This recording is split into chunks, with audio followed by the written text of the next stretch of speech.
제가 가진 성경으로는 신약 성경 263쪽입니다.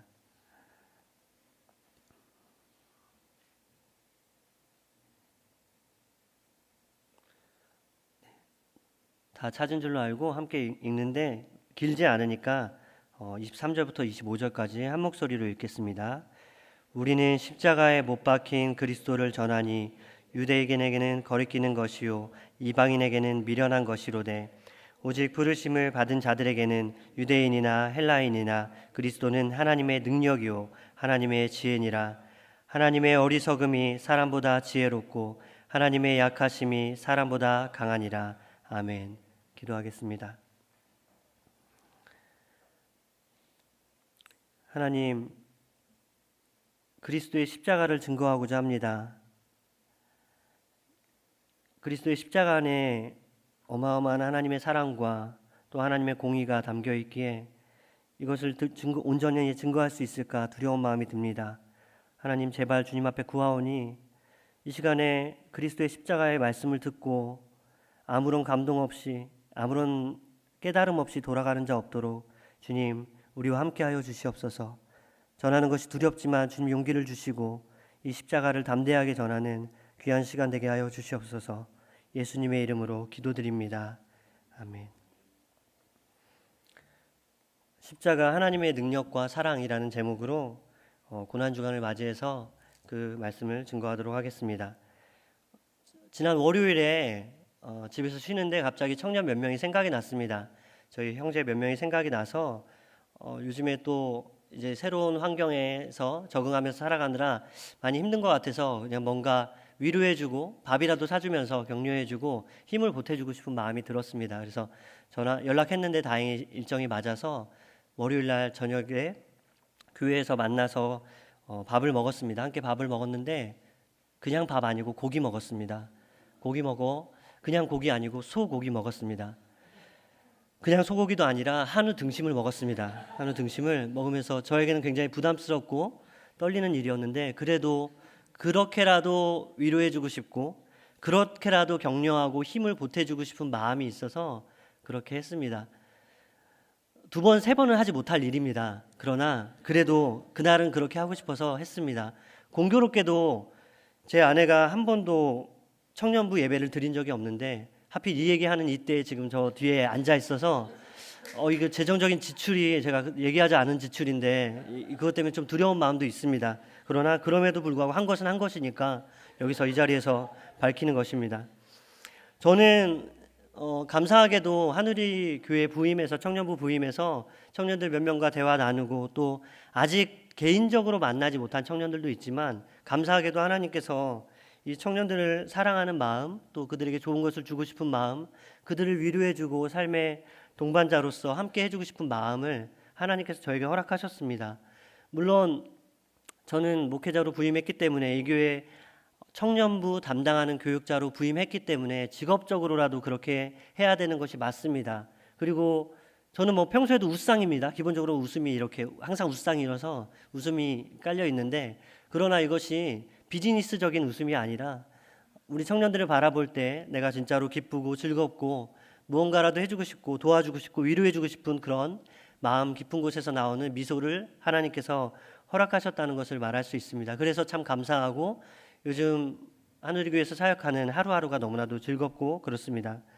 그래서 제가 할 수만 있다면 청년들을 많이 만나서 맛있는 것도 먹고 이야기하면서 지친 몸과 마음에 힘을 주고 싶은 마음이 간절합니다.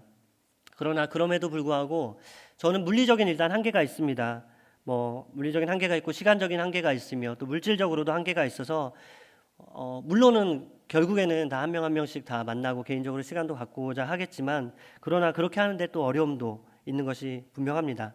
그러나 가만 생각해 보면 혹시 저에게 시간이 무한하고 재화가 무한해서 모든 사람을 개인적으로 만날 수 있고 모든 사람들에게 한우 등심을 사줄 수 있는 그런 여력이 있다고 한들 이런 방법으로는 지친 영혼을 위로하고 넘어진 자를 일으켜 세우기에는 턱없이 부족하다는 것을 압니다. 그냥 단지 작은 저의 성의 표현이고 그런 제 마음, 사랑과 정성이 담겨있는 그런 정성일 뿐이지 그것 자체가 저의 그런 사랑의 어설픈 부족한 표현 자체가 여러분들을 구원하거나 살리거나 회복시키지 못한다는 것을 저는 저의 한계를 잘 알고 있습니다. 그러면 저는 스스로 이렇게 질문을 해봅니다. 그렇다면 나는 목회자로서, 특별히 하누리교회 청년부를 담당하는 목회자로서, 여러분을 돌보는 목자로서 나는 무엇을 해야 되는가? 여러분의 마음을 일으켜 세워주고 위로해주고 건면해주기 위해서 나는 무엇을 해야 되는가라고 스스로 질문하게 됩니다. 곰곰이 생각해보고 스스로 질문할 때 답은 명확합니다. 나의 정성과 나의 사랑은 그것은 능력이 없습니다. 나의 정성, 나의 사랑이 아니라 무한하신 하나님의 사랑을 여러분들에게 전하고 그것을 보여주고 그것을 깨닫게 하는 것, 그것이 제가 할 수 있는 유일한 방법입니다. 하나님의 사랑을 깨닫고 느끼고 보고 경험하면 그러면 치유되지 않은 상처가 없습니다. 저는 담대하게 말할 수 있습니다. 하나님의 사랑을, 하나님의 부유하심을 깨달으면 회복되지 못할 연약함이 없습니다. 그렇기 때문에 저는 이 강단에서 개인적으로도 만나지만 그러나 이 강단에서 여러분들에게 하나님의 사랑에 대해서 그리스도의 부유함에 대해서 증거하는 것이고 앞으로도 그렇게 할 것입니다. 특별히 하나님의 사랑은 십자가를 통해서 가장 충만하게 우리에게 계시되었습니다. 그리스도의 십자가는 하나님의 사랑이 우리에게 쏟아 부어진 사건이자 하나님의 사랑을 확증하신 그 놀라운 사건입니다. 물론 하나님은 처음부터 태초부터 창세 전부터 자기의 백성을 사랑하셨다고 성경은 말합니다. 그러나 그 하나님의 백성들은 하나님의 사랑에 의구심을 갖기 시작했습니다. 자기의 삶의 형편이 나아지지 않고 자기가 열심히 부르짖는데 조금 자기의 삶의 질이 개선되지 않고 여러 가지 문제가 해결되지 않으니까 자기를 향한 하나님의 사랑에 의구심을 갖기 시작합니다. 그러자 하나님의 말씀이 들리지가 않고 예배가 회복되지 않고 예배를 드리는데도 아무런 간격이 없습니다. 그때 하나님이 말씀하십니다. 특단의 조치를 취하면서 하나님께서 자기 백성들에게 말씀하십니다. 내가 얼마나 큰 사랑으로 너희를 아끼는지 모르겠다고? 그러면 내가 그 사랑을 너희가 확실히 알 수 있도록 보여주겠다 하면서 우리에게 보여주신 그것이 바로 하나님의 십자가, 예수 그리스도의 십자가 그 사랑입니다. 여러분, 그래서 십자가를 이해하는 것이 기독교 신앙의 중심입니다.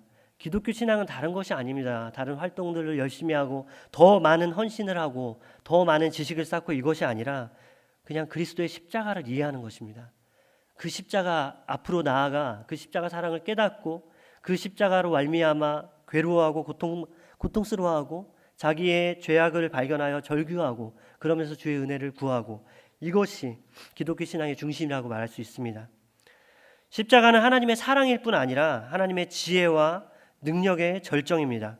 하나님의 사랑, 지혜, 능력, 겸손, 온유함, 신실하심, 이 모든 것을 보여주는 가장 완벽하고 최종적인 계시가 바로 그리스도의 십자가입니다.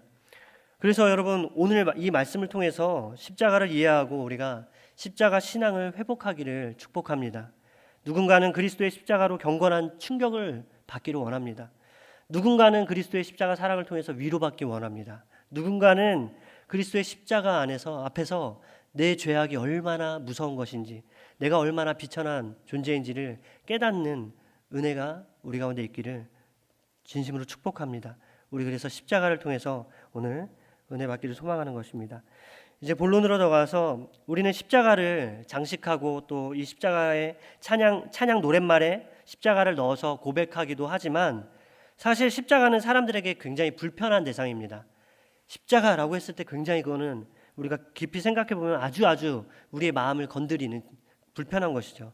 왜냐하면 이 땅의 사고방식과 가치관을 가진 모든 사람에게 십자가는 불편함과 비웃음거리이기 때문입니다. 23절, 오늘 본문 23절에 이렇게 얘기합니다. 우리는 십자가에 못 박힌 그리스도를 전하니 유대인에게는 거리끼는 것이요 이방인에게는 미련한 것이로되. 여러분, 먼저 십자가에 달린 그리스도를 전하는데 사도 바울이 그게 먼저는 유대인들에게 어떻다고 이야기하죠? 유대인에게는 거리끼는 것이라고 얘기합니다.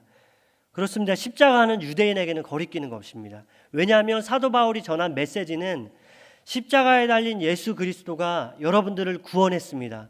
십자가에 달린 나사렛 예수 그리스도가 여러분들을 죄와 사막의 권세에서 해방시키고 여러분을 하나님의 나라로 인도했습니다라고 사도 바울과 많은 많은 사도들이 그 말씀을 전합니다. 근데 유대인들은 그 이야기를 들을 때 굉장히 마음이 불편한 것이죠. 아주 자기 마음에 큰 걸림이 있습니다. 왜냐하면 이들 역시 메시아를 기다립니다. 유대인들은 오래전부터 자기에게 와서 자기의 땅을, 자기의 민족을 구원할 메시아를 기다립니다. 근데 그들이 기대하는 메시아 상은 뭐냐면 십자가와는 거리가 멉니다. 그들이 기대하고 소망하고 바라보고 열망하는 메시아 상은 뭐냐면 예레미야 30장 23절에 이렇게 나와 있습니다. 말씀이 있으면 한번 보여주시고요. 예레미야 30장 23절 제가 읽어보겠습니다. 보라, 여호와의 노여움이 일어나 폭풍과 회오리 바람과 악인의 머리 위에 회오리 칠 것이라. 보라, 여호와의 노여움이 일어나 폭풍과 회오리 바람과 악인의 머리 위에 회오리 칠 것이다 라고 얘기합니다. 무슨 말입니까? 유대인들이 기대하는 메시아의 모습은 놀라운 권능과 능력과 굉장한 힘으로 역사에서 자기의 대적 로마 군대를 몰살시키는 것입니다. 그 로마 대적들을 무찔러주고 큰 힘과 능력으로 유대인들을 그 압제에서 건져내는 것이 그들이 기대하고 그들이 소망하고 바라보는 그런 메시아의 모습입니다. 그런데 사도 바울이 전하는 메시아는 어떤 모습입니까? 아주 연약합니다. 연약한 정도가 아니라 이 땅에서 가장 비천한 존재가 됐습니다. 십자가에 달려 못 박힘으로 가장 연약하고 가장 비천하고 가장 미련한 모습으로 십자가에서 죽었습니다. 그런 메시아, 그런 그리스도는 유대인들은 상상도 하지 않았습니다. 그리고 바라보지도 않았고 심지어 그분이 바로 메시아라고 말하니까 눈을 닫아버리죠. 귀를 막아버립니다. 말도 안 돼. 이런 메시아를 어떻게 우리가 인정할 수 있어? 유대인들이 기다렸던 메시아는 하나님께서 큰 권능과 기적으로 임하시는 그 구원의 능력을 행하시는 메시아였습니다. 그런데 십자가에 달린 메시아는 어떤 메시아죠? 연약하고 미련하고 추악하고 피 흘리는 아주 꼴사나운 그런 모습으로 나를 구원했다고 하니까 유대인들은 그것을 받아들일 수가 없는 것입니다. 자기 마음을 굉장히 불편하게 합니다.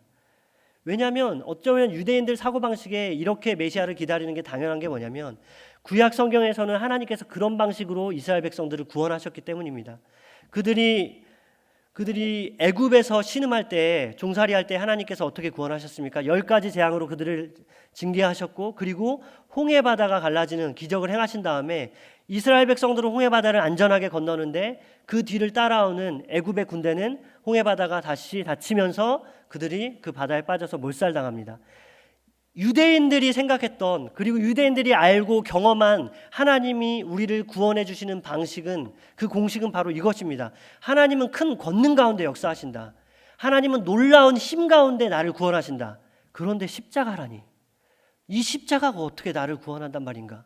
이 십자가가 무슨 힘이 있어서 내 죄를 사하고 나를 하나님께로 인도한단 말인가라고 그들은 치를 떠는 것입니다.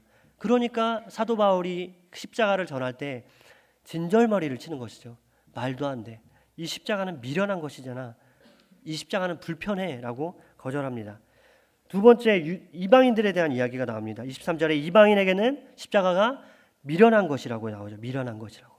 여기서 나오는 23절에 나오는 이방인은 22절과 24절에서 헬라인을 언급한 걸 보면 이 사람들은 헬라인을 말하는 것입니다.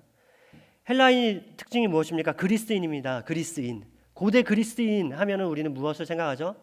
철학과 사상이 최고조로 발달한 그런 시대의 사람들 아닙니까? 그들은 철학과 지혜를 사랑한 사람들입니다. 인간의 이성을 최고의 가치로 여기면서 그 이성을 신봉한 사람들입니다. 진지하게 사고하고 성찰하면서 인생의 의미를 발견하는 것이 자기들이 생각하는 최고의 선이라고 여기면서 살아온 사람들이 바로 이 고대 그리스 사람들입니다. 여러분, 실제로 이들은 철학과 사상 그리고 정치 체제에 있어서 지금까지도 우리에게 많은 영향을 미칠 정도로 굉장히 발달한 사람들이고, 그리고 지금 우리에게도 많은 영향을 미치고 있습니다. 우리는 그 사람들에게 빚을 많이 졌죠. 그 정도로 그 사람들은 고상한 사람들입니다. 매우 고상하죠. 그러니 그들의 눈에 위대한 철학자나 탁월한 사상가가 아닌 십자가에 못 박힌 청년 나사렛 예수라는 사람이 구원자라는 그 주장이 얼마나 추하고 미련해 보였을까요? 이 말도 안 되는 주장 아닙니까? 그들의 생각에서. 위대한 사상가가 아니라, 놀라운 철학자가 아니라 십자가에 못 박힌 청년, 젊은 청년, 그들에게 있어서 예수님은 단지 십자가에 달린 혁명에 실패한 사형수일 뿐입니다. 그러니까 그들은 그걸 미련하게 바라보는 것이죠. 여러분, 유대인은 힘과 능력을 구하고 헬라인은 지혜와 철학을 찾습니다. 이들만 이렇습니까? 아니요, 그렇지 않습니다.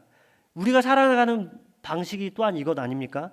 결국 이 땅의 모든 사람들이 좋은 것이라고 여기고 찾는 것이 이 두 가지 아닙니까? 능력과 지혜, 돈과 지식, 명예와 권력, 이 두 가지 아닙니까?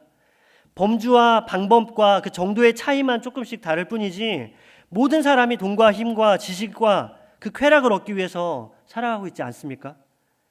그러니까 지금도 사람들에게는 십자가는 굉장히 불편하고 또한 어리석은 가르침인 것입니다.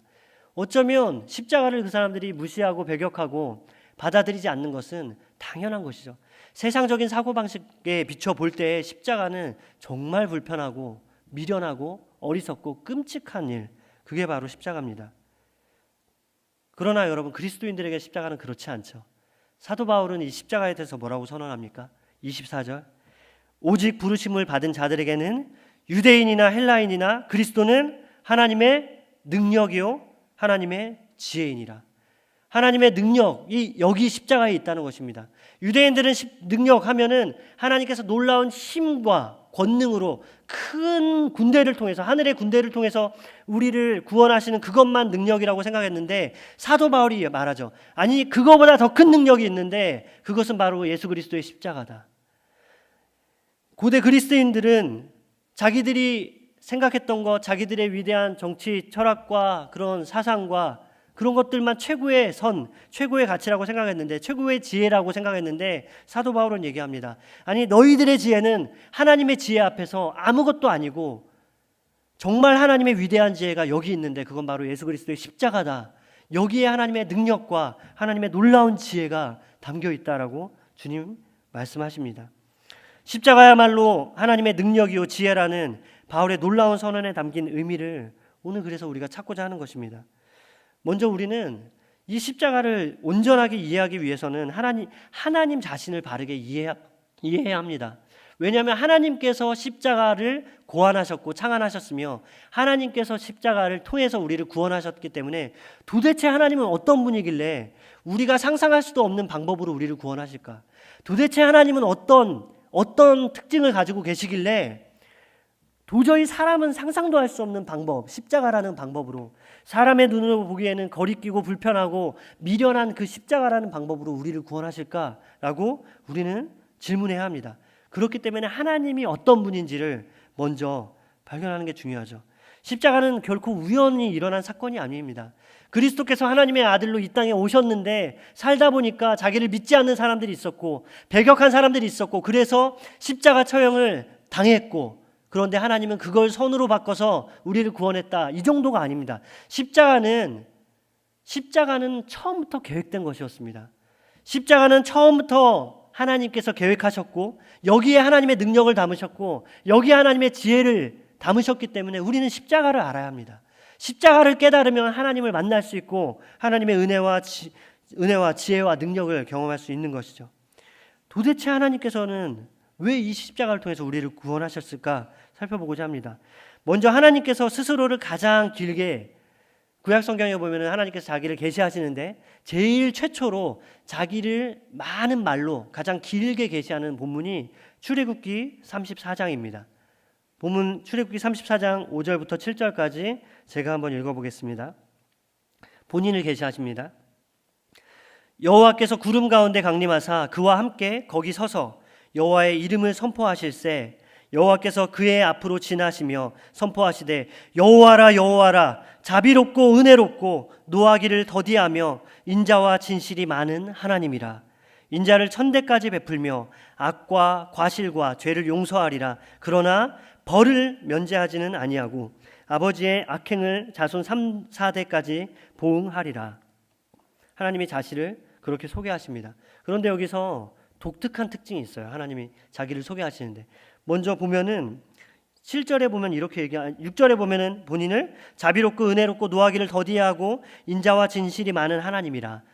줄여서 얘기하면 나는 하나님, 사랑의 하나님이라.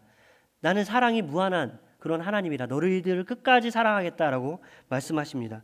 이어서 어떻게 우리를 사랑하시는지 부연 설명을 하시는데 7절 앞부분에 보면 인자를 천대까지 베풀며 악과 과실과 죄를 용서하리라. 악과 과실과 죄, 이거는 우리가 저지르는 모든 죄를 다 용서하겠다고, 모든 죄를 다 잊고 너희들을 용서하고 받아주겠다라는 하나님의 놀라운 사랑의 선언입니다. 여러분, 이런 큰 사랑을 본 적이 있습니까? 저지르는 모든 죄, 여기 말하는 모든 죄는 해당되지 않는 죄가 없습니다. 모든 악행과 더러운 생각과 음란함과 누군가를 미워하는 시기하고 마음과 심지어 살인과 이 모든 죄를 다 주님이, 우리 사랑의 주님이 용서하겠다고 하시죠. 근데 더 놀라운 선언은 바로 뒤에 이어서 나옵니다. 이렇게 용서하시겠다는 하나님이 이어서 뭐라고 말씀하시냐면 이렇게 말씀하세요. 그러나 벌을 면제하지는 아니하고. 두 가지가 연결이 안 돼요. 용서하시겠다는데, 모든 죄를 용서하시겠다는데, 그러나 벌을 면제하지는 않겠다는 것입니다. 우리 한글말 성경으로 보면 이 의미가 확 다가오진 않아요. 그래서 영어에 보면 어떻게 되냐면, 영어 성경을 보면 악과 과실과 죄를 용서하리라는 forgive, 용서하겠다, forgive 하겠다, 용서하겠다라고 나오고, 여기서 벌을 면제하리라는 그 표현은 unpunished, 그러니까 심판하지 않겠다, 벌하지 않겠다라는 것입니다. 무슨 말이죠? 용서는 하겠대요. 하나님께서 우리의 죄를 용서는 하겠다고 하십니다. 그러나 바로 이어서 뭐 하시냐면, 근데 그 죄를 그냥 간과하지는 않을 거야. 그 죄가 없는 것처럼 여기진 않을 거야. 그 죄를 반드시 징계하긴 할 거야 라고 말씀하십니다. 여러분, 이 두 가지가 연결이 됩니까? 이 두 가지가 조화가 됩니까? 죄는 용서하시는데 그 죄를 벌하기는, 우리에게 벌을 주겠다는 그 하나님, 이해가 됩니까? 연결이 됩니까? 조화가 되지 않아요. 우리의 지식으로는 이 둘이 상충하는 개념인데, 이 둘이 어떻게 조화를 이룰 수 있지? 한 인격 안에서, 한 하나님 한 분 안에서 어떻게 이 둘이 조화를 이룰 수 있지? 의구심을 갖게 됩니다. 앞에 거는 얘기하자면 하나님, 사랑의 하나님이죠. 용서하시는 사랑의 하나님. 뒤의 개념은 뭐죠? 죄를 반드시 벌하시는, 죄 지은 사람들을 모른 척하지 않고 죄를 반드시 벌하시는 무슨 하나님? 공의의 하나님입니다. 사랑의 하나님과 공의의 하나님, 어떻게 하나님 한 인격 안에서 공존할 수 있습니까? 이게 딜레마입니다. 이거를 어느 신학자는 하나님의 딜레마라고 얘기합니다. 하나님은 이 문제를 해결하지 않으면 우리를 구원할 수가 없어요. 하나님이 이 문제를, 이 딜레마를 극복하지 않으면 우리에게 어떠한 영향력도, 선한 영향력도 행사할 수 없습니다. 그러나 하나님께서 이걸 극복하시죠. 극복하십니다. 십자가를 통해서 이 두 가지를 다 충족시키는 것, 그거 바로 십자가입니다. 근데 또 한 가지 문제가 있어요. 구약 성경을 묵상하면 또 한 가지 문제가 뭐냐면 시편 32편 1절입니다. 우리 같이 한번, 우리 지난 새벽 예배 때도 봤던 건데, 봤던 본문인데, 다윗이 고백하는 찬양의 노래입니다. 같이 한번 읽겠습니다. 시작. 사함을 받고 자신의 죄가 가려진 자는 복이 있도다. 굉장한 복이죠. 다윗은 이걸 확신했습니다. 자기가 죄가 너무나도 많은데, 자기가 생각해도 자기의 허물은 덮을 수 없고 가릴 수 없으며 자기는 피할 수 없어요. 누구에게서도 피할 수 없고, 특히 하나님을 생각할 때 이 죄를 숨기고 이 죄를 죄가 너무나도 끔찍해서 도망갈 방법이 없습니다. 근데 다윗이 깨달은 건 뭐냐면, 주님이 내 죄를 덮어주시네. 우리 하나님께서 내 죄를 덮어주시네. 이 허물을 용서해 주시고 내 죄를 가려주시네. 그러면서 자기가 이 땅에서 가장 복된 자라고 그렇게 찬양하고 깨닫고 선언합니다. 그렇게 하나님을 노래합니다. 근데 여러분 보세요. 불편해요. 저는 이 본문을 봤을 때 굉장히 불편했습니다. 여러분, 왜 불편할까요? 오늘날 한국 사회의 많은 문제들 중에 요즘 뜨거운 문제는 뭡니까? 재판관들이, 판사들이 법대로 사람들을 똑같이 판단하거나 그들을 정죄하고 심판하는 것이 아니라, 돈 있는 사람에게는 가벼운 형량을 내리고 돈이 없고 연약한 사람에게는 아주 무거운 형량을 내리고, 그렇게 서로 다른 두 사람, 동일한 죄를 짓고 온 두 사람이 있는데 한 사람에게는 한 사람이 권력자의 아들이라는 이유로 죄를 가려줍니다. 심판을 온전하게 재판을 하지 않아요. 근데 또 한 사람은 연약한 사람이니까 이 사람이 받아야 할 죄마저도 이 사람한테 뒤집어 씌우고 이 사람을 징계하고 이 사람을 정죄하죠. 불의한 재판관이 이렇게 합니다. 정말 올바른 재판관은 뭘 하냐면 그 죄를 들춰내야 돼요. 이 사람이 얼마나 악한지, 이 사람이 얼마나 끔찍한 죄를 저질렀는지, 그래서 이 사회에 악영향을 미쳤고 한 개인을 파탄에 이르겠는지 그 죄를 낱낱이 밝혀내서 그에 합당한 형량을 선고하는 것이 의로운 재판관이 해야 될 일입니다. 그러나 하나님이 지금 불의한 재판관이 되셨습니다. 본인 스스로. 하나님이 하신 일이 뭐예요? 죄 지은 사람이 있는데 그 죄를 덮어주세요. 모른 척 하세요. 죄 지은 사람이 있는데 그 죄를 죄대로 심판하셔야 되는데 그 죄를 죄대로 정죄하시고 그 죄로 인해서 그 사람을 면책하셔야 되는, 그 사람을 벌 주고 해야 되는데 그냥 그 죄를 덮어주고 면책해 주시는 거죠. 죄를 싹 가려주세요. 이거 불의한 재판관이 하는 거 아닙니까? 만약에 이런 불의한 재판관이 있다면 우리는 항의해야 돼요. 어떻게 이럴 수 있습니까? 당신 때문에 이 땅에 정의가 드러나지 않는 것 아닙니까? 당신 때문에 이 땅에 공의가 사라지는 건 아닙니까? 라고 우리는 강하게 항의하고 부르짖고 따져 물어야 합니다. 거리로 나가서 부르짖어야 돼요. 근데 문제는 뭐냐면 하나님이 이런 일을 하고 있다는 거죠. 하나님이 지금 불의한 재판관이 돼서 부패한 재판관이 돼서 사람의 죄를 덮어주십니다. 모른 척 하십니다. 죄를 지은 사람이 있는데 심판하지 않아요. 판단하지 않아요. 이거 역시 하나님의 딜레마죠. 하나님의 딜레마. 죄를 지은 사람을 판단해야 되는데 그걸 판단하지 않고 죄를 덮어줍니다. 여러분, 누가 이 하나님의 딜레마를 해결해 줄 수 있습니까? 사람은 할 수 없어요. 아무도 이 하나님의 문제를 해결해 줄 분은 사람은 없습니다. 그래서 하나님이 스스로 이 문제를 해결하세요. 스스로 자신의 능력을 나타내심으로, 스스로 사람들은 상상도 할 수 없는 방법으로 그 놀라운 지혜로 사람들을 구원하심으로 이 문제를 해결하십니다. 유일한 대안이 있어요. 이 딜레마를 해결할 수 있는 유일한 대안이 로마서 3장 25절에 사도 바울은 우리에게 이렇게 얘기합니다. 제가 읽어보겠습니다. 이 예수를 하나님이 그의 피로써 믿음으로 말미암은 화목제물로 세우셨으니 이는 하나님께서 길이 참으시는 중에 전에 지은 죄를 간과하심으로 자기의 의로우심을 나타내려 하심이라. 여기 두 가지 상충해요. 개념이. 죄를 간과하셨대요. 죄를 모른 척 하셨대요. 근데 본인 스스로 뭐라고 하세요? 자기의 의로움을 나타내셨대요. 죄를 판단하지 않는 것을 통해서 자기의 의로움을 나타내셨대요. 이거는 개념이 상충합니다. 연결될 수가 없어요. 의로운 재판관은 아까 제가 뭐라 그랬죠? 죄를 드러내고 책망함으로 의로운 재판관이 돼야 되는데 지금 하나님이 하신 일은 죄를 간과하세요. 모른 척 하세요. 그리고 자기는 난 의롭다라고 선언하세요. 이게 맞는 얘기입니까? 어떻게 하나님이 의롭다고 스스로 말할 수 있죠? 하나님의 착각 아닙니까? 아니요. 그 단서는 앞에 나와 있습니다. 하나님이 착각이 아니라고 스스로에게 말할 수 있는 유일한 단서는 딱 이 한 단어, 화목제물이라는 이 단어예요. 이 화목제물이 있었기 때문에 하나님은 자기의 사랑도 충족시키시면서 자기의 공의마저도 만족시키는 것이죠. 하나님의 사랑과 하나님의 공의를 모두 만족시킬 유일한 방법을 하나님께서 고안하셨는데 그게 뭐냐면 화목제물, 십자가에 달려 우리를 위해서 피 흘려 죽는 그 화목제물, 그 화목제물로서 자기의 아들 예수 그리스도를 이 땅에 보내셨고 그 화목제물로 그 예수 그리스도가 십자가에 못 박혀 죽게 하셨습니다. 화목제물로서 예수님은 십자가에 죽으심으로 우리를 구원하셨고 우리를 구원하셨을 뿐만 아니라 하나님의 공의와 하나님의 사랑 이 두 가지를 다 충족시키시는 그 놀라운 방법으로 우리를 구원하셨죠. 그러니 사도 바울이 이 진리를 깨달으니까 찬양하는 거예요. 십자가는 하나님의 능력이요, 십자가는 하나님의 지혜구나.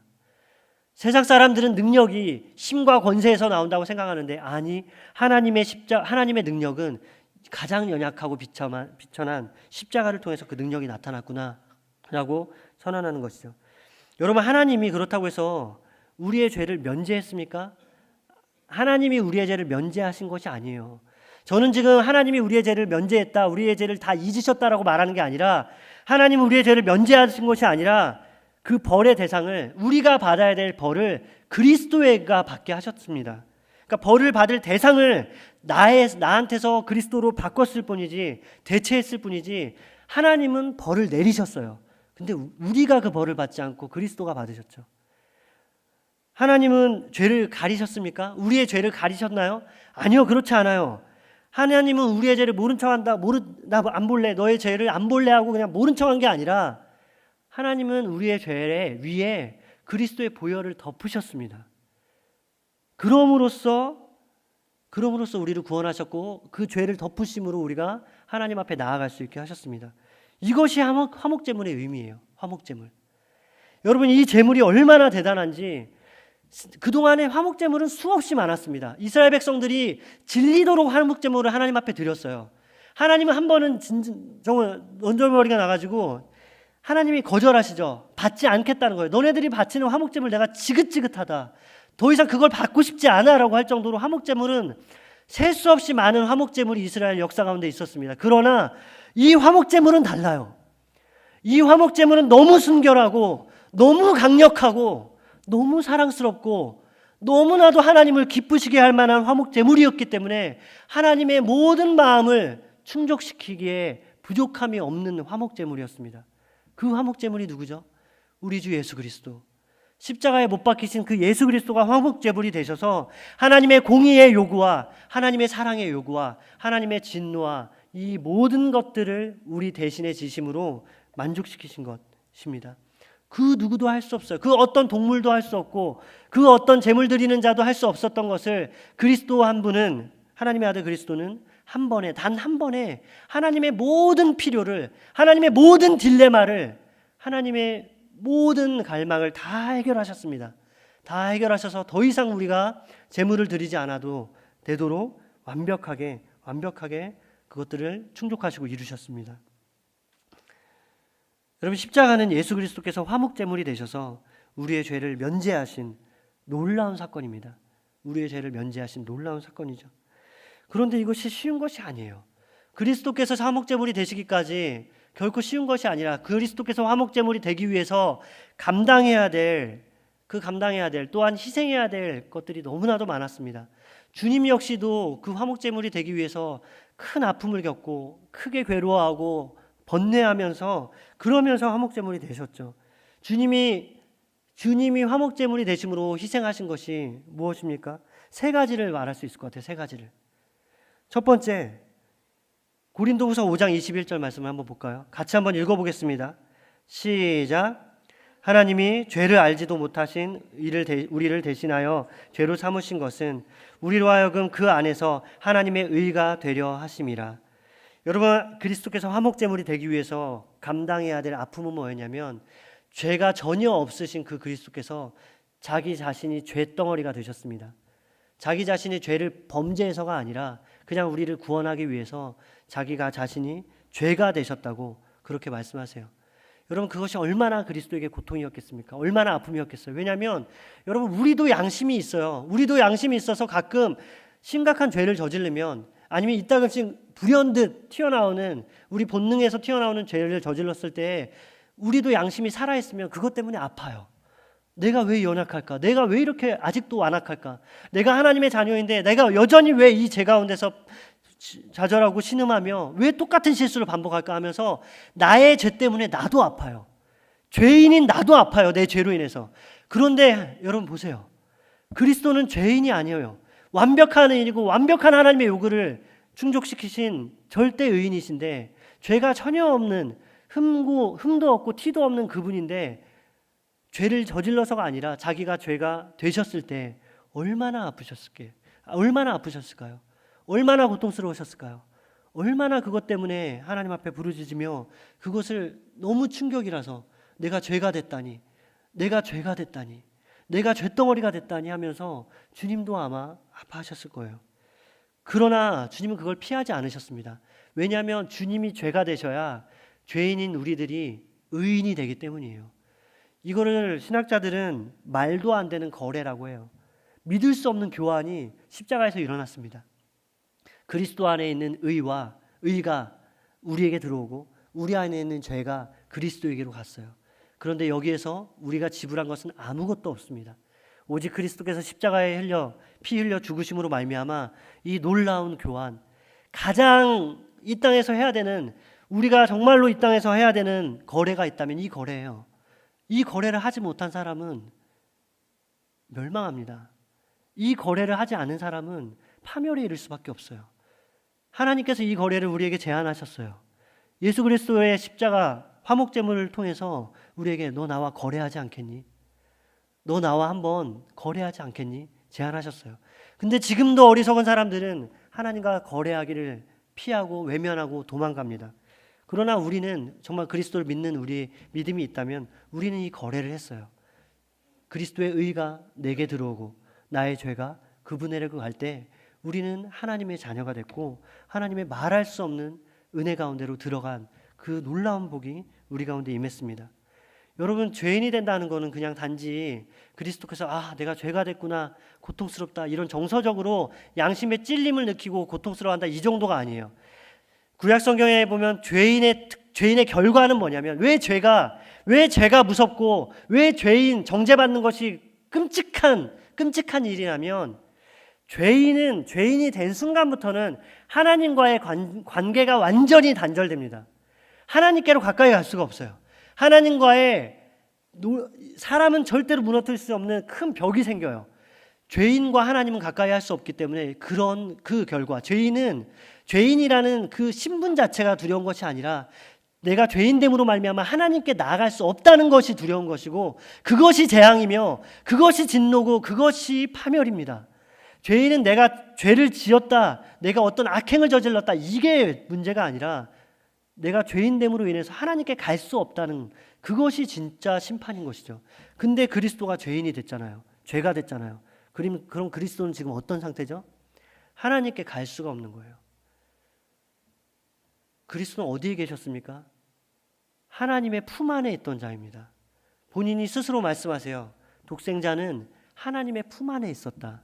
그 하늘의 하나님의 품 안에서 뭐 합니까? 친밀한 교제를 나누죠. 그리스도가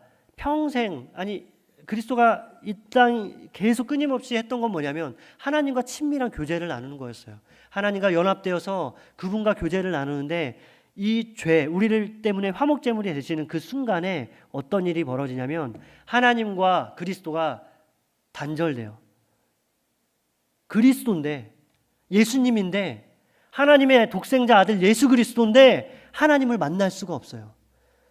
예수님인데 하나님과 완전한 교제 가운데 살던 분인데 그분이 하나님 앞에 부르짖어도 하나님이 반응하지 않고, 그분이 절규해도 하나님이 아무런 응답을 하지 않고, 그분이 하나님을 찾아도 하나님이 외면하세요. 고개를 돌리세요. 그거를 우리가 겪어도 고통스러운데 예수 그리스도께서 그 고통을 이 화목제물이 되심으로 말미암아 겪으시는 거예요. 왜 이렇게 하십니까? 그리스도가 왜 이렇게 하세요? 우리를 구원하기 위해서, 우리를 구원하기 위해서 하나님과 단절되는 극도의 고통을, 말로 다 할 수 없는 고통을 겪으시는 거죠. 그러니까 그리스도는 겟세마네 동산에서 기도하는데 땀과 눈물이 피가 될 정도로 그 고통을 아니까, 하나님과의 단절의 고통을 아니까 그렇게 괴로워서 두렵게 하나님 앞에 기도하는 것입니다. 그럼에도 불구하고 하나님의 뜻이라면, 이것이 주님의 뜻이라면, 내가 잠시 하나님과 단절되는 것이 하나님의 뜻이라면, 이것을 통해서 하나님의 자녀를 구원할 수밖에 없다면 하나님, 내가 이걸 기꺼이 감내하겠습니다. 주님 말씀하시죠. 두 번째 주님이 참으신 게 있어요. 갈라디아서 3장 10절 같이 한번 읽어볼까요? 시작. 행위에 속한 자들은 저주 아래 있나니 항상 행하지 아니하는 자는 저주 아래 있는 자라 하였습니다. 쉽게 얘기해서 이 사람들 세계관 가운데서 나무에 달린 자는 어떤 사람이죠? 십자가에 달린 자? 저주받은 사람이에요. 극심한 저주를 받은 사람입니다. 신명기 27장 28장에 보면은 축복과 저주에 대한 선포들이 계속 나오는데, 거기에 보면 저주받는 사람들의 목록이 쭉 열거돼요. 그 사람들, 어떤 사람들이 저주받냐면 우상 숭배를 은밀히 만들어서 세운 사람 저주받고요, 부모를 경홀하게 여기는 사람 저주받고요, 이웃의 땅에 경계표를 옮겨가지고 자기의 이권을 위해서 이웃에게 사기친 사람 저주받고요, 소경, 그러니까 시각장애인이죠. 그 연약한 사람을 잘못된 길로 인도해서 그 연약한 자를 더 심한 고통에 이르게 한 사람 저주받고요. 파렴치한 비행과 부정을 저지른 사람 저주받고요. 고아와 가부와 객을 그렇게 억울하게 만든 사람 저주받고요. 또한 이웃을 때린 사람 저주받고 무죄한 사람들을 죽이려고 하고 뇌물을 받는 사람 저주받습니다. 이 사람들, 파렴치한 범죄를 저지르는 이 사람들이 저주받는 사람들이에요. 이 사람들이 나무에 달려 죽어야 되는 사람들입니다. 그들이 바로 저주받는 사람들의 목록인데 주님이 지금 저주를 받으세요. 주님이 부모를 경홀히 여긴 자처럼 취급을 받고 저주받고 주님이 파렴치하고 몰상식한 범죄를 함으로써 사람들에게 손가락질 당하는 그런 사람처럼 저주받습니다. 왜 주님이 이 저주를 받아야 합니까? 여러분, 이 저주는 내가 받아야 되는 저주 아닙니까? 여기에 나와 있는 목록들 중에 이 목록들을 들었을 때 자유로운 사람이 있습니까? 이웃에게 마음에 상처를 주지 않은 사람이 우리 가운데 있습니까? 부모에게 거역하지 않은 사람이 우리 가운데 있습니까? 음란의 마음을 품지 않고 살아가는 사람들이 우리 가운데 있습니까? 누군가를 한순간이라도 미워하지 않고 완전하게 누군가를 사랑하고 완전하게 용서하고 한 사람이 우리 가운데 있습니까? 아니요, 없어요. 그렇다면 이 저주는 그리스도가 아니라 내가 받아야 되는 저주고 내가 달려야 되는 나무 아닙니까? 그런데 그리스도께서 친히 저주받은 자가 되셔서 나무에 달린 그런 일들을 우리가 어찌 인간적인 이성으로 이해할 수 있습니까? 여기에 하나님의 지혜와 능력이 있다는 걸 우리가 다 깨닫지 못해요. 우리가 거듭났고 우리가 지금도 그리스도를 따르지만 말씀을 연구하지만 이거는 우리가 다 깨달을 수가 없어요. 나중에 하나님의 나라에 가면 그때야 깨닫게 되겠죠. 이 놀라운 지혜와 능력을. 그러나 내가 받아야 되는 저주를 그리스도께서 감당하셨다는 이 놀라운 은혜를 우리는 깨달을 바가 없고 다만 충격을 받아야 합니다. 다만 두려워해야 돼요. 내가 받아야 되는 저주를 어떻게 그리스도께서 감당하셨을까? 저것은 나의 몫인데 나의 심판인데 어떻게 그리스도께서 이것들을 감당하신 것일까라고 두려워하는 마음이 있어야 합니다. 여러분, 지금 이 순간 우리가 하나님의 은혜를 경험하고 주님이 나에게 허락하신 많은 좋은 것들로 인하여서 넉넉한 삶을 누리고 풍족한 삶을 영위해 나가고 다른 사람들과의 관계 가운데서 서로 사랑하고 이해하고 공동체의 기쁨을 누린다면 그 모든 복들은 그리스도께서 나를 위해서 저주받으셨기 때문에 내가 지금 이 복을 누릴 수 있다는 것을 여러분 기억하셔야 돼요. 내가 누릴 수 있는 복은 하나도 없었습니다. 나는 복을 받을 만한 자격이 없어요. 그 어떠한 물질적인 복도 정서적인 복도 그 관계의 복도 누릴 만한 자격이 아무것도 없지만 그러나 내가 이 복을 받을 수 있는 유일한 한 가지 이유는 내가 받아야 되는 저주를 모두 그리스도께서 받으셨기 때문에 내가 지금은 복을 받는 거죠. 저주의 반대가 복이잖아요. 주님이 저주받은 바 되사 나는 복된 자가 됐습니다. 주님이 십자가에 달리사 나는 하나님의 나라에 들어가는 자가 됐습니다. 주님이 하나님과 단절되사 나는 영원한 하나님과 교제 누리는 사람이 되었습니다. 주님이 하나님으로부터 외면당하사 나는 하나님과 깊은 관계 가운데서 친교를 누리는 자가 됐습니다. 이 모든 일들이 십자가에서 일어났어요. 그러니 이 십자가는 묵상하고 또 묵상하고 바라보고 또 바라볼 때마다 우리는 충격을 받고 놀라고 은혜 가운데 빠지고 또 하나님의 사랑 안으로 들어가는 그 놀라운 진리가 십자가에 담겨 있는 것입니다. 마지막 말씀. 마지막은 겟세마네 동산에서 예수님께서 너무 고통스러워서 이렇게 절규하십니다. 하나님 아버지여, 하나님이 원하시면 이 잔을, 내가 마셔야 되는 이 잔을 떠나가게 하소서. 이 잔을 옮겨 주시옵소서라고 주님이 기도하세요. 그러나 예수님이 말씀하시죠. 그러나 나의 뜻대로 하지 마시고 하나님의 뜻대로 하세요. 하나님의 뜻은 무엇이었습니까? 이 잔을 그리스도께서 마시는 것. 그게 하나님의 뜻이었어요. 이 잔에 뭐가 들어있습니까? 여러분, 이 잔 안에 들어있는 건 무엇일까요? 단지 육체적인 고통일까요? 단지 채찍질 당하고 십자가 여기 못 박히고 고통당하고 피 흘리고 이런 육체적인 고통이 이 잔 안에 담겨 있을까요? 그 정도가 아닙니다. 그 정도라면, 만약에 육체적인 고통 정도라면 예수 그리스도를 따랐던 많은 사람들도 그 잔을 마셨어요. 실제로 십자가를 진 예수 그리스도의 제자들이 많았고 사도 베드로는 나중에 십자가에 달릴 때 우리 주 예수 그리스도가 십자가에 온전하게 박히셨는데 내가 어찌 온전하게 박힐 수 있습니까? 나를 거꾸로 매달아 주십시오라고 요청했다고 하잖아요. 십자가에 달린 사람은 이후로도 많아요. 그러면 그리스도가 마신 잔은 무엇입니까? 단지 육체적인 고난이 아니라 예레미야 말씀을 보면 이 말씀이 나와요. 예레미야 말씀을 제가 한번 읽어보겠습니다. 이스라엘의 하나님 여호와께서 이같이 내게 이르시되 너는 내 손에서 이 진노의 술잔을 받아가지고 내가 너를 보내는 바 그 모든 나라로 하여금 마시게 하라. 여러분, 이 잔은 무엇입니까? 이 잔에 담겨 있는 것이 무엇입니까? 하나님의 진노입니다. 죄인을 향한 하나님의 진노이며 불의한 자를 향한 하나님의 뜨거운 진노이며 하나님의 징계가 이 안에 담겨 있습니다. 그런데 주님이 지금 당하신 고난은, 당하신 아픔은 하나님의 진노를 자기의 영혼으로 다 겪으시는 거예요. 단지 육체적인 고통, 채찍질, 침뱉음, 조롱 이 정도를 겪는 것이 아니라 하나님의 진노를 지금 그리스도가 겪고 있습니다.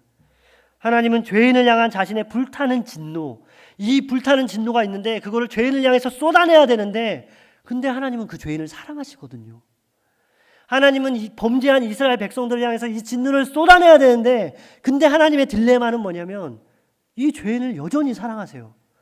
이 죄인을 여전히 사랑스럽게 보시고 이 죄인을 위해서 여전히 하나님은 모든 걸 주고 싶어요. 다시 일으켜 세워주고 싶어요. 근데 방법이 뭐죠? 이 진노는 쏟아지는데, 그러면 이 진노에 쏟아지는 대상을 자기의 백성이 아닌 자기의 아들, 예수 독생자, 유일한 아들, 그 아들을 향해서 이 진노를 쏟아내는 것, 이곳이 바로 십자가입니다. 이 십자가를 인간적인 머리로, 우리의 지식으로 이해할 수 있습니까? 아니요, 그렇지 않아요. 그러나 우리는 이해하려고 노력하고 십자가 앞으로 나아가야 합니다. 우리가 십자가 앞으로 나아가면 주님이 놀라운 사랑, 말로 다 할 수 없는 사랑으로 우리의 죄를 덮으시고 용서하시며 주님이 화목제물이 되셔서 행하신 놀라운 은혜들을 지금도 우리에게 허락하실 거예요. 여러분, 십자가를 경험한다는 것, 십자가를 붙잡고 십자가 앞으로 나아간다는 것, 십자가 앞에 머문다는 것은 단 한 번 우리가 회심할 때 하나님 앞에 뜨겁게 기도하고 하나님 죄송합니다, 하나님 내가 십자가를 깨달았습니다 하고 한 번 부르짖고 끝나는 것이 아니라 주님은 자기 십자가를 지고 나를 따르라고 말씀하십니다. 여러분, 우리는 우리 십자가를 질 수가 없어요. 십자가는 이거잖아요. 하나님의 진노가 십자가 아닙니까? 하나님의 저주가 십자가 아니에요? 하나님의 죄를 삼으시는 게 십자가 아닙니까? 우리는 십자가를 질 수가 없어요. 그러면 이 말의 의미는 뭡니까? 왜 우리가 십자가를 질 수 없는데 예수 그리스도께서 자기 십자가를 지고 나를 따르라고 하시는 거죠? 내가 내 십자가를 지고 주님을 따를 때 주님이 나 대신에 그 십자가를 지시겠다는 거예요. 주님이 나 대신에 저주를 당하시겠다는 겁니다. 지금도 내가 죄 짓는 그 자리에서 내 죄로 인해서 내가 책망받고 내가 저주받고 내가 하나님의 진노를 받아야 되는데, 내가 죄 지르고 내가 연약하고 내가 범죄하고 내가 완악한 생각을 하는 그 자리에서 주님이 그때도 다시 나의 십자가를 지시겠다는 것입니다. 여러분, 그래서 우리는 끊임없이 십자가를 따라야 합니다. 여러분, 우리는 십자가를 생각할 때 두려움이 있어야 돼요. 여러분, 저는 이 강단에 서는 게 기뻐요. 기쁘고 기대도 되고 늘 즐거운데, 이 말씀 십자가를 전할 생각을 하는데 너무너무 두려웠어요. 아까 찬양을 하는데 찬양이 안 나와요. 너무너무 두려워서 마치 하나님, 내가 이거를 피할 수만 있다면 피하고 싶습니다. 다른 설교자가, 대체자가 있으면 피하고 싶어요. 도망가고 싶어요 라는 마음이 들어요. 한 번도 그런 적이 없었는데, 물론 긴장은 하죠. 설교를 한다는 게 너무너무 떨리잖아요. 긴장이 돼요. 그러나 두렵지는 않아요. 기대하죠. 근데 오늘은 이상하게 십자가를 전할 생각을 하니까 너무 두려운 거예요. 너무너무 두렵고, 이 십자가를 가볍게 전할까 봐 두렵고, 이 십자가를 전하는데 내 입술이 내 범죄함으로 인해서 이것들을 가릴까 봐, 온전하게 전하지 못할까 봐 두렵고, 너무너무 두렵고 떠나고 도망가고 싶은 마음이 들었습니다. 그럼에도 불구하고 오늘 마지막 찬양을 하는데 가사에 두려움을 벗어 던지라고 나오더라고요. 두려움을. 여러분, 우리가 이 땅에 살면서 두렵지 않습니까? 우리의 마음이 아프지 않습니까?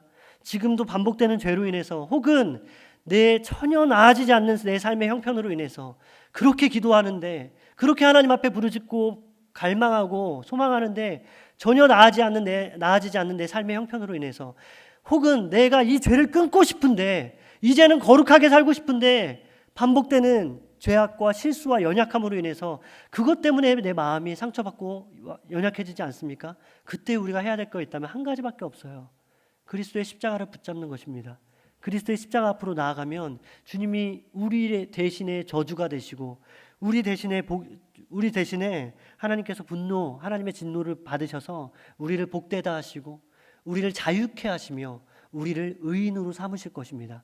우리는 죄의 습관들이 여전히 있지만 그렇기 때문에 우리는 자기 십자가를 지고 그리스도를 따르는 것, 이것이 신자의 삶임을 여러분 믿고 이번 한 주 동안에 해야 될 게 있다면 십자가를 묵상하세요. 십자가를 묵상하면 때로는 두렵습니다. 십자가를 묵상하면 때로는 너무 충격을 받습니다. 때로는 마음이 불편합니다. 이게 무슨 구원인가? 이게 무슨 구원의 방법인가? 라고 놀랍니다. 그러나 그래도 끝까지 묵상하고 끝까지 십자가를 붙잡고 그 십자가 그늘 아래 거할 때 하나님이 그리스도에게 쏟아 부으신 하나님의 분노를 사랑으로 바꿔서 우리에게 폭포수처럼 그 하나님의 사랑을 우리에게 부어주실 것을 저는 믿습니다. 우리 십자가를 붙잡는 마음으로 이 시간에 찬양했으면 좋겠어요. 십자가에 관한 찬양입니다. 여러분, 저는 권합니다. 십자가를 묵상해 보세요. 저는 여러분들에게 도전하고 권면합니다. 십자가 앞으로 나아가 보세요. 그러면 가볍게 살 수 없습니다. 그러면 하나님의 은혜가 작다고 말할 수 없습니다. 여러분, 십자가 앞에 나아가 그분을 묵상하고 그분을 깨닫고 그분의 사랑에 흠뻑 젖어보세요. 그러면 은혜를 작다 여길 수 없습니다. 하나님의 사랑은 십자가를 통해서 우리에게 한량없이 부어졌습니다. 그 사랑이 너무나도 커서 우리는 이 자리에서 예배하고 주님을 찬양하며 주님 앞에 나아가는 것입니다. 우리 십자가를 생각하면서 만왕의 왕 내 주께서 함께 찬양하겠습니다.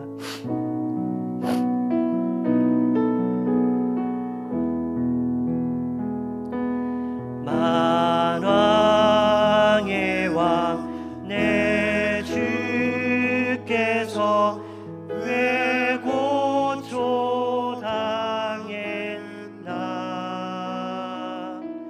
이 벌레 같은 날 위해 주 보혈을 흘렸네. 십자가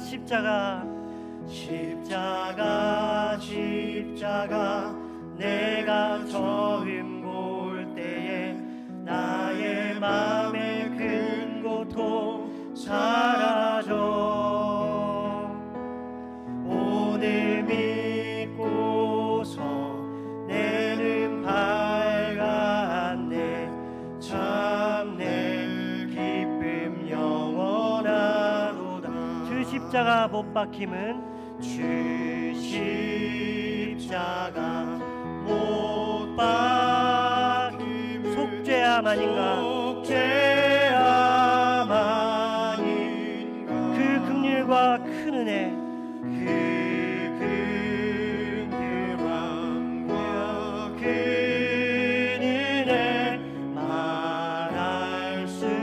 여러분 말로 다 표현할 수 없지만 그 십자가를 한번 고백해 보겠습니다.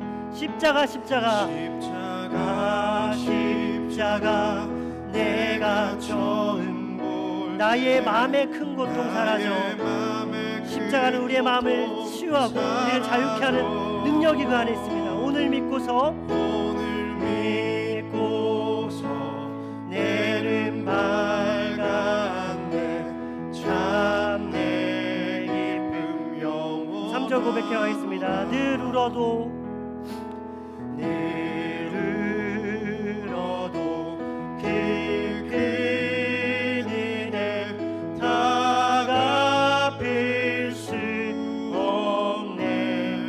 주님께 몸 바쳐서 주의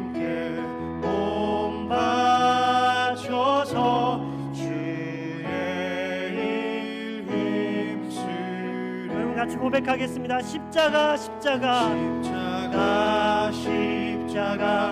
내가 처음 볼 때에 나의 맘의 큰 고통 사라져. 오늘 믿고서 내는 밝았네. 참 내 기쁨 영원하도다. 십자가의 보혈 완전하신 사랑 힘입어 나갑니다. 십자가의 보혈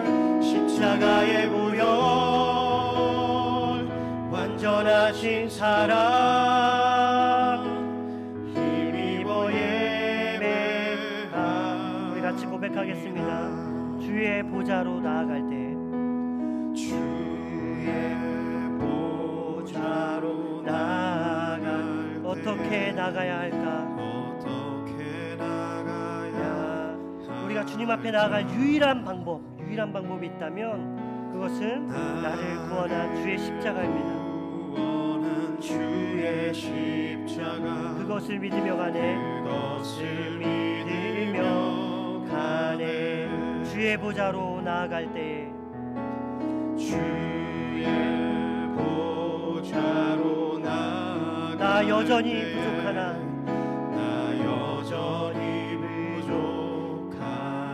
나를 품으신 주의 그 사랑 나를 품으신 주의 그 사랑 그것을 믿으며 가네. 자격 없는 내 힘이 아닌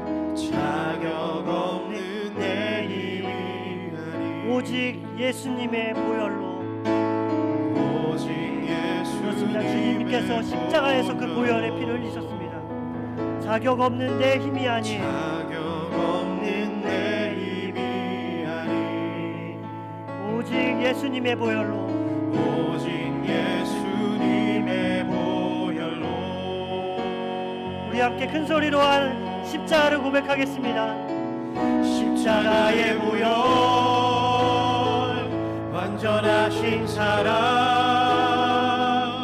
힘입어 나갑니다. 십자가의 보혈 완전하신 사랑 십자가의 보혈 완전하신 사랑 힘입어 예배. 우리 마지막으로 한 번 더 십자가의 보혈 완전하신 사랑 십자가의 보혈 완전하신 사랑 힘입어 나아갑니다. 힘입어 나아갑니다. 십자가의 보혈 십자가의 보혈 완전하신 사랑 힘입어 예배합니다.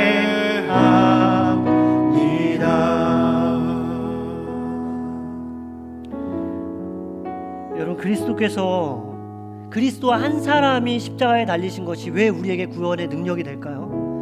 그리스도 한 사람이 한 인간인데 인간으로 이 땅에 오신 그분이 그 한 분이 우리에게 구원이 되는 능력은 단 한 가지밖에 없습니다. 이 세상의 모든 사람의 생명의 가치보다 그 모든 사람의 생명의 가치를 더한 것보다 그리스도 한 분의 가치, 그 한 분의 생명의 가치가 훨씬 더 귀하기 때문이에요. 그래서 폴 워셔 목사님이라는 분은 이렇게 얘기합니다. 그리스도께서는 갈보리에서 우리의 죄를 짊어지시고 우상을 만들어 은밀히 세우는 자처럼 저주 받으셨습니다. 그러면서 이렇게 이야기하죠. 어떻게 한 사람의 목숨으로 많은 사람이 감당해야 할 하나님의 공의를 만족시킬 수 있을까요? 그 이유는 예수님이 참 하나님이요 그분의 생명이 다른 모든 사람의 생명을 전부 합친 것보다 더 큰 가치를 지니기 때문입니다. 산들과 작은 흙무덤, 먼지와 별들, 작은 쥐와 인간들을 비롯해 지금까지 존재해왔고 또 앞으로도 존재할 모든 피조물을 저울에 올려놓았다고 가정해 보십시오. 그리고 그리스도께서 한쪽 끝에 올라서셨다고 상상해 보십시오.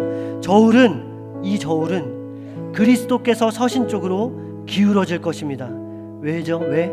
그분의 가치는 다른 것을 모두 합쳐놓은 것보다 무한히 더 크기 때문입니다 라고 말합니다. 여러분, 진리입니다. 그리스도의 한 사람의 죽음이 우리를 구원한 이유는 그분의 생명이 너무나도 가치 있기 때문입니다. 여러분, 십자가에서 그분이 포기하신 것을 묵상해 보세요. 십자가에서 그분은 하나님과 단절되셨습니다. 그분은 하나님의 진노를 받으셨습니다. 그분은 하나님의 진노, 를 받으셨고 하나님과 단절되셨을 뿐만 아니라 하나님의 저주를 받으셨습니다. 그분이 저주가 되셔서 우리가 복을 누리고 그분이 하나님의 분노를 받으셔서 우리가 평안을 누리는 것입니다. 그렇다면 여러분 구하세요. 하나님, 내가 십자가의 은혜 안으로 들어가기 원합니다. 하나님, 나에게는 십자가의 사랑이 필요하고 하나님, 내가 십자가를 붙들고 나아갈 때 주님 나를 도와주시옵소서. 내 십자가를 내가 지는 일이 없도록 주님, 이 십자가 주님이 지고 가실 수 있도록 나를 사랑해 주시고 나를 붙잡아 주시고 하나님, 그 십자가의 사랑으로 나를 감싸 안아 주시옵소서 하고 이 시간 하나님 앞에 그 십자가를 붙잡고 하나님 앞에 나아가겠습니다. 하나님, 불쌍한 영혼들이 여기에 있습니다. 주님의 십자가의 은혜를 알지 못하고 그 십자가의 가치와 그리스도의 생명의 가치를 알지 못하여서 감격하지 못하고 마음이 여전히 굳어있고 냉랭하게 식어있는 영혼들이 있다면 하나님, 그들을 불쌍히 여겨주시길 간절히 원합니다. 하나님, 우리는 죄인이다. 하나님, 우리는 하나님의 저주받은 자라. 하나님, 그리스도의 십자가가 없으면 우리는 살 수가 없습니다. 우리는 한순간도 숨을 쉴 수가 없으며 한순간도 하나님의 저주를 막을 수가 없습니다. 주님, 그리스도의 십자가가 지금 우리의 하나님의 저주를, 하나님의 분노를 받고 있음을 우리는 믿습니다. 주여, 은혜를 내려주시옵소서. 그 사랑으로, 그 십자가의 은혜로, 그 하나님의 공의로 우리의 죄를 덮어주시고 하나님, 우리의 죄를 그리스도의 십자가에서 심판하여 주시고 하나님, 우리의 죄를 하나님 정말 주님께서 용서하여 주시는 우리를 믿습니다. 그 십자가의 능력 의지하며 나아가오니 주여 역사하여 주시옵소서. 하나님, 도와주시옵소서. 다시 한번 하나님 앞에 모여주십니다. 우리 이 십자가의 진리에서 떠나는 자 없게 하여 주시옵소서. 이 십자가의 진리는 등한시하고 무시하고 미련한 것으로, 어리석은 것으로, 마음의 불편함으로 여기는 자 없게 하여 주시옵소서. 세상의 가치가는 이 십자가를 무시하고 멸시하고 비천하게 여기지만 여기 하나님의 지혜가 있습니다. 여기 하나님의 능력과 은혜가 있습니다. 이것만 붙잡고 나아가게 하여 주시옵소서. 이것만 붙잡고 하나님, 정말로 그 십자가를 지고 내 십자가도 감당할 수 있는 능력이 여기에 있다는 것을 깨닫게 하여 주시옵소서. 이 진리를 우리는 다 깨달을 수 없습니다.